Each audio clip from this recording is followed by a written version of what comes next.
Assalamualaikum warahmatullahi wabarakatuh. Selamat pagi anak-anak. Semoga kalian dalam keadaan sehat dan semangat. Oke, untuk kelas 10 khususnya jurusan multimedia dan teknik komputer dan jaringan atau TKJ, kalian akan bertemu dengan saya di mata pelajaran pemrograman dasar. Kita perkenalan dulu karena kita sama-sama baru, kalian baru kelas 10, baru masuk juga. Jadi biar kita saling mengenal gitu ya. Oke, nama saya adalah Alifi Nur Rosida. Kalian bisa memanggil saya dengan Bu Alifi. Saya asli dari Malang, dari lahir sampai kuliah di Malang. Kemudian alamat saya di Jalan Saliki nomor 65.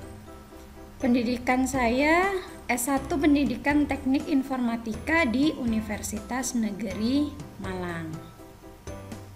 Saya pernah mengajar di SMK Negeri 1 Tapen Bondowoso, kemudian di SMK Negeri 1 Samarinda, dan terakhir di SMK Negeri 16 Samarinda.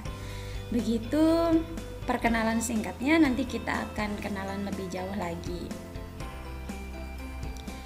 Oke, pemrograman dasar. Apa sih yang akan kalian pelajari di mata pelajaran ini? Saya jelaskan. Untuk semester 1, yang pertama kita akan belajar tentang algoritma pemrograman. Ini mungkin bahasanya agak-agak asing di telinga kalian karena memang pelajaran produktif di SMK itu belum pernah kalian dapatkan di jenjang SMP kemarin. Tapi kalian tidak perlu berkecil hati atau pesimis, kalian pasti bisa ya. Jadi yang pertama tadi algoritma. Yang kedua kita kenalan dulu dengan aplikasinya atau softwarenya. Kemudian yang ketiga, nanti kita akan membahas tentang tipe data, variabel, konstanta, operator, dan ekspresi. Nah kan, kata-katanya mungkin agak kurang familiar di telinga kalian, tidak masalah, nanti kita akan belajar sama-sama. Kemudian yang keempat, kita belajar operator aritmatika dan logika. Yang kelima adalah struktur kontrol percabangan. Saya harapkan nanti di semester 1 semua materi ini bisa terselesaikan dengan baik, tapi saya tidak menuntut ini harus selesai. Kalau memang butuh waktu lebih lama, ya tidak masalah. Kita belajarnya pelan-pelan asalkan kalian bisa memahaminya.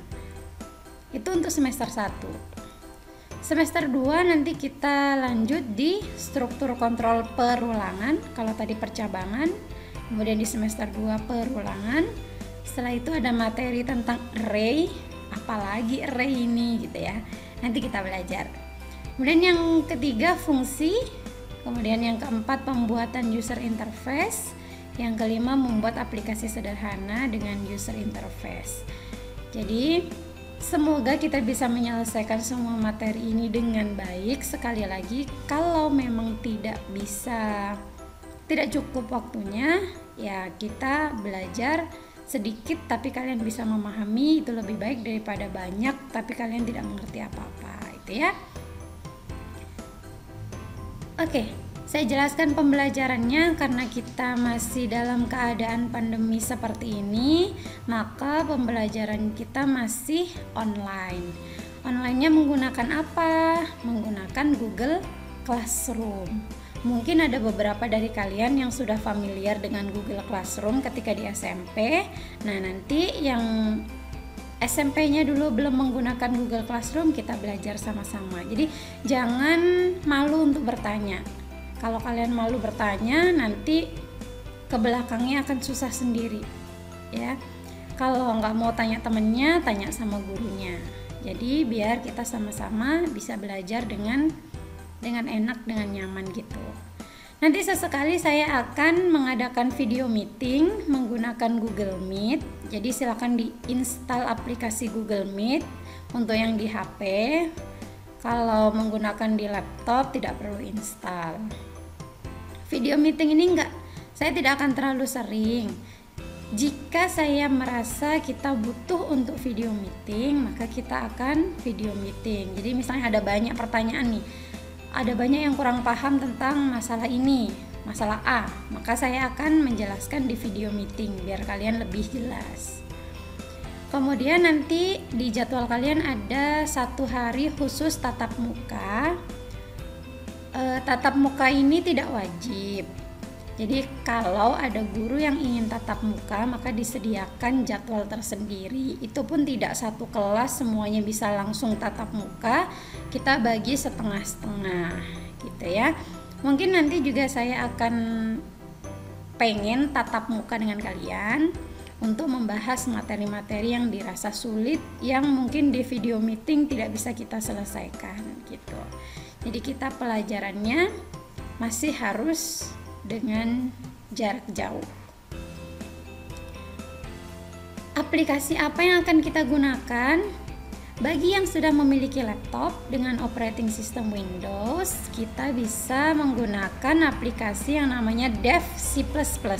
Nanti akan saya berikan linknya untuk download Dev C++ ini. Bagi yang masih menabung untuk membeli laptop, kalian bisa menggunakan smartphone kalian. Untuk yang OS-nya Android bisa menggunakan CPP Droid. Bisa kalian install, kalian cari dulu di Play Store, nanti kalian install. Nanti penggunaan aplikasi ini lebih lanjut tadi di materi kedua tadi ya, tentang pengenalan software. Nanti akan saya jelaskan bagaimana cara menggunakannya, bagaimana kita menuliskan kodenya di situ gitu, bagaimana kita merun program kita dan lain sebagainya. Nanti kita akan kenalan lebih jauh dengan aplikasi ini. Kode Classroom-nya akan saya share di grup WhatsApp. Jadi kalian harus menyimak di grup kelas kalian masing-masing. Catatan saya, gunakan nama asli baik di grup WhatsApp maupun di Classroom. Jadi gunakan nama asli, nama lengkap ya. Karena pengalaman kemarin-kemarin banyak nama yang tidak jelas. Jadi ketika saya memberi nilai, saya ini siapa, karena saya tidak ngajar di kelas kalian saja. Jadi banyak kelas yang harus saya hafalkan nama-namanya. Begitu nama kalian aneh, maka saya tidak tahu itu siapa gitu ya. Jadi gunakan nama asli atau nama lengkap sekalian ya, biar enak. Jadi sama dengan yang di absen. Oke, untuk penilaian ini yang penting. Jadi karena kita masih belajar jarak jauh, saya harap kalian bisa aktif dalam pembelajaran, agar nanti ketika bagi rapot tidak ada lagi yang kok nilai saya segini, kok begitu, kok begini gitu ya. Biasanya seperti itu. Jadi penilaian yang akan saya lakukan yang pertama pasti tugas, karena kita jarak jauh. Jadi nanti pembelajaran saya banyak menggunakan video seperti ini. Jadi kalian nanti simak videonya gitu, nanti kalian kerjakan tugasnya jika di situ terdapat tugas. Untuk tugas ikuti instruksi saya. Misalnya tugasnya harus tulis tangan, maka tidak ada lagi pertanyaan, Bu boleh diketik. Instruksinya sudah jelas, tulis tangan, maka harus ditulis tangan. Kalau tugasnya diketik, ya berarti diketik. Kalau tugasnya misalnya ketik di Microsoft Word, misalnya seperti itu. Misalnya kalian belum ada laptop, Bu boleh ditulis? Boleh, gitu ya. Boleh. Jadi kalau nanti tugasnya ditulis tangan, berarti kalian tulis di buku tulis, di foto, kemudian dikumpulkan di Classroom. Kemudian yang kedua, laporan praktikum. Untuk mata pelajaran pemrograman dasar ini, kita nanti akan banyak melakukan praktikum. Ya, praktikumnya ngapain, Bu? Praktikumnya yang membuat kode, menyelesaikan masalah. Jadi nanti kalian akan saya bagikan modul praktikum. Di dalam modul itu nanti ada beberapa latihan, saya kasih kodenya, kemudian kalian membuat kode sesuai dengan instruksi yang ada di modul praktikum itu. Nah, nanti setelah praktikum kalian harus membuat laporan.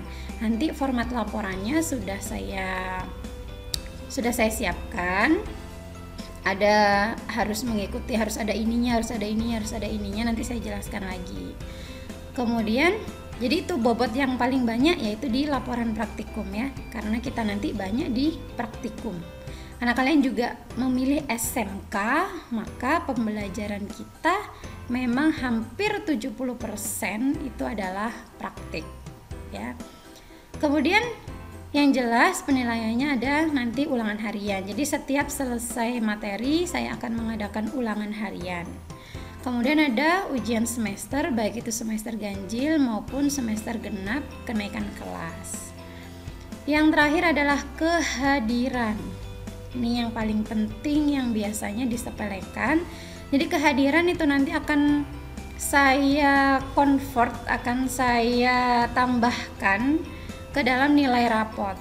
Misalnya kalian hadir terus absen terus gitu ya di pelajaran saya, maka nanti di akhir nilai rapot itu kalau kalian kehadiran kalian bagus, maka akan saya tambahi nilainya gitu.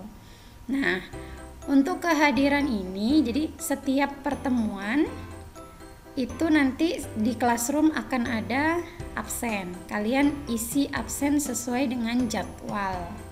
Nanti ada batas jadwalnya. Nanti di situ juga saya jelaskan instruksinya bagaimana cara absennya. Ya. Jadi kehadiran ini sangat penting. Kalau kalian misalnya nanti dapat 70 di nilai rapot, tapi kalian hadir terus nih, bisa jadi 75, bisa jadi 77, kan lumayan. Ya. Itu kehadiran. Itu penilaian dari saya. Jadi ada 5 poin: tugas, praktikum, ulangan harian, ujian semester, dan kehadiran. Oke, jadi namanya pemrograman dasar, program. Jadi nanti kita akan berkecimpung dengan yang namanya kode gitu ya. Jadi mulai dari sekarang, mulai awal kita harus menanamkan di otak kita bahwa coding itu menyenangkan. Ya, code it's fun, really fun. Jadi kalau kalian di awal sudah mensugesti di otak kalian kode-kode susah kali ya, maka nanti jadi susah betulan. Tapi kalau kalian menanamkan, oh kode itu ternyata enak ya, menyenangkan, nah nanti pasti insya Allah akan jadi menyenangkan gitu ya. Jadi ini moto kita di pemrograman dasar, code it's fun gitu. Oke, itu penjelasan awal yang singkat dari saya. Jika ada yang ingin ditanyakan, saya harapkan kalian aktif di WhatsApp group. Silakan kalian bertanya, karena guru itu senang jika kalian bertanya. Ketika kalian bertanya, berarti kalian menyimak dan ada satu bagian yang kalian tidak paham. Beda dengan kalian tidak bertanya, itu antara dua. Bisa jadi kalian benar-benar paham, bisa jadi kalian tidak ngapa-ngapain. Ya, biasanya lebih seringnya itu yang tidak ngapa-ngapain. Gitu ya. Jadi kita akan senang, kita para guru itu senang kalau kalian banyak pertanyaan. Ya, banyak tanya, aktif belajarnya di grup.